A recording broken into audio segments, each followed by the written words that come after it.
This is the first video in a series of 6. And for this one, Joanna, we're going to focus on the coronavirus in and of itself, the crisis that we're all in the middle of, but also ways in which we might be able to support children and teenagers to understand what's going on. And really looking at it, I suppose, in terms of also how our own stress and anxiety in caring for children can be contagious in a way, in the way that we might think of it. And how it can work both ways. And I think that's really important to hold in mind, is that we know that our children take their emotional and behavioural cues from us, their parents. They have a feeling, they look to us to get a read on how we're feeling, and that then tells them, should I be feeling this way even more so, or is this not so bad and I can calm down? And the positive reframing of that is, if we're anxious, of course our children are going to pick up on that and act out of it.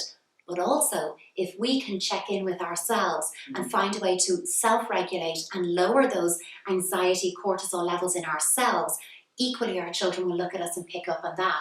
So it's a little bit like going inwards to parent outwards, and that's really, really important. But to do that, we have to be able, I think, Janet, to look and see, how is this affecting us? And it's affecting all of us. Our everyday lives have absolutely changed at the moment, and we're in a state of uncertainty that we don't know how long this is going to go on for. And certainly what I'm seeing practice-wise and what people making contact is that in a state of uncertainty, that tends to push us upward into a state of heightened arousal, where we're simply locked in, looking for signs that we are right to feel the way that we do. You know, it's like having that emotional bruise. You know it hurts, but you keep touching it to make sure it still hurts. We just love to be right about how we're feeling. So I think if we know that we're locked into that heightened state, what strategies could we use to self-regulate so that we can co-regulate our children?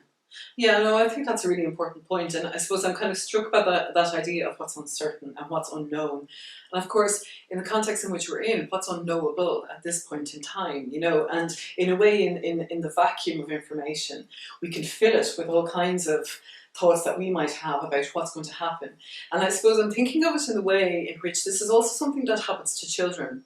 In the absence of information, they will create all kinds of fantasies about what it is that might happen or what's going on, because of course there's been a huge upheaval in children's lives and in families' lives. Everything has been turned on its end. Things that we might never have been able to conceive of before have now kind of presented themselves in technicolor, and that aspect, I suppose, I'm very aware, Joanna, from the kind of encounters and exchanges that I've been having and queries that I've been having from families more recently, particularly picking up on what you were saying there around the anxiety. One aspect of it is, well, what do I tell them, you know? And the fear perhaps that's associated with actually coming clean in some degree to what it is that's happening, and the fact that this is something and it's affecting us all. I think you're so right. And I think part of what happens in the face of these difficult questions and difficult conversations is, and it comes from such a good place in all of us as parents, is we want to protect our children, we want to reassure them, and in doing so we can rush to minimize their fear and minimize their feelings. And far from helping them, what that actually tells them is, it's not okay to come to me with that question. I'm not ready to give you an answer. So I generally take a really practical baseline approach to this, that when a child asks a question, they are ready for the answer to that question. And that's really important, because as soon as your child says, what's this COVID-19 or what's the coronavirus, it doesn't mean take a deep breath and brace yourself, here comes the science. You know, what it means is taking a breath and saying, what a great question. I'm wondering, what do you think it means? Getting a read on where their current level of knowledge is. And then that gives you an opportunity to correct that information or build on it.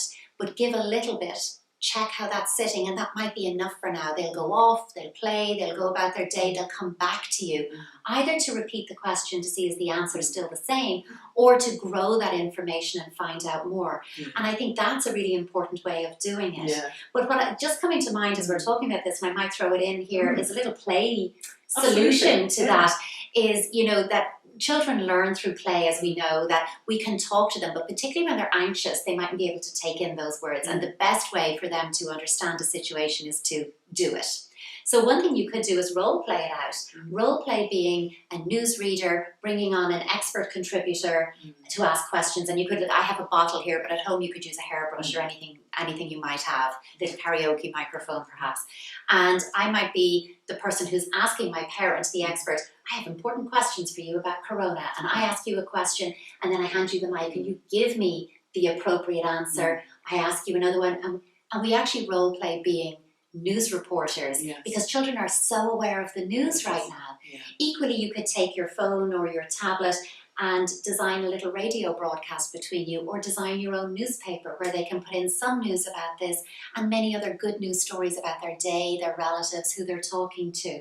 But taking some kind of a role play puts them in role to still work it out, but it's not directly coming at them, they're experiencing it in a doing, not saying way. I just find that's really effective. Yeah, no, absolutely. And I think that's interesting. I'm thinking too, in that moment, if you're caught on the hop, you know, and you're saying, you know, that ability to be able to be available and present.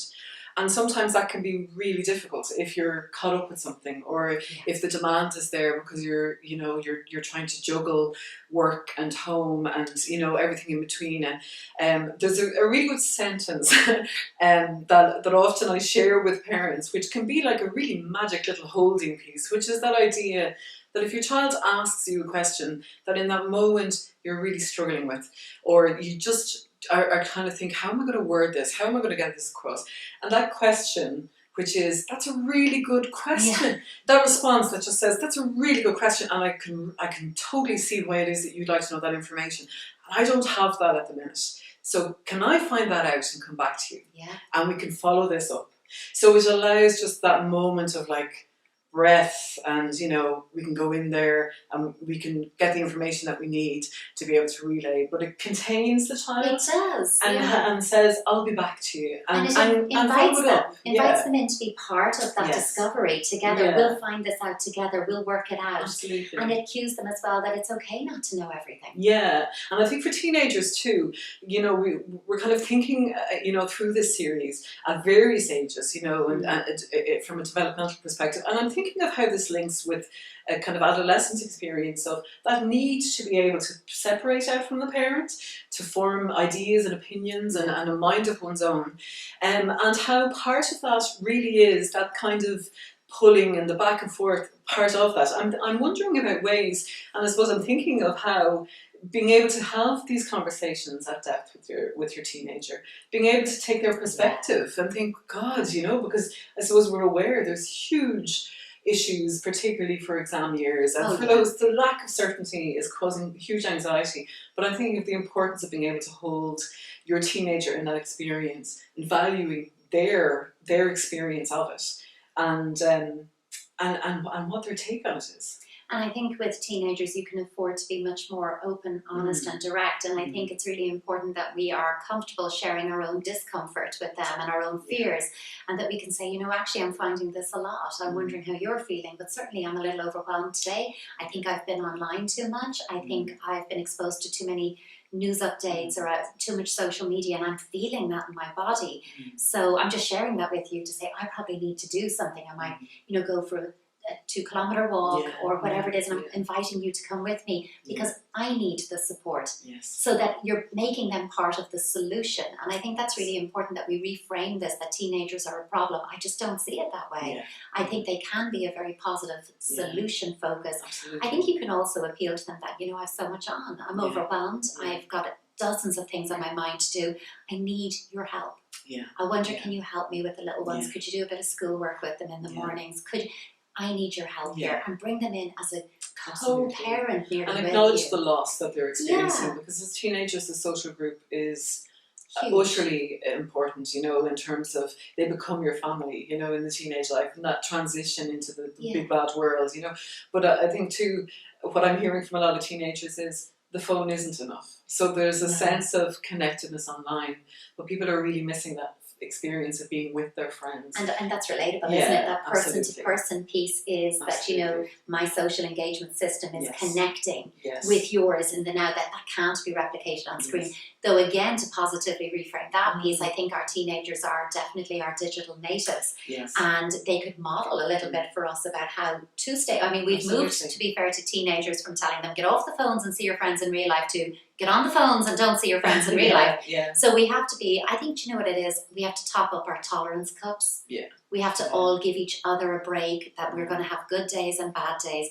But as we said at the beginning of this video, it starts and ends with checking in with yourself. Absolutely. How am I feeling right now? What am I thinking?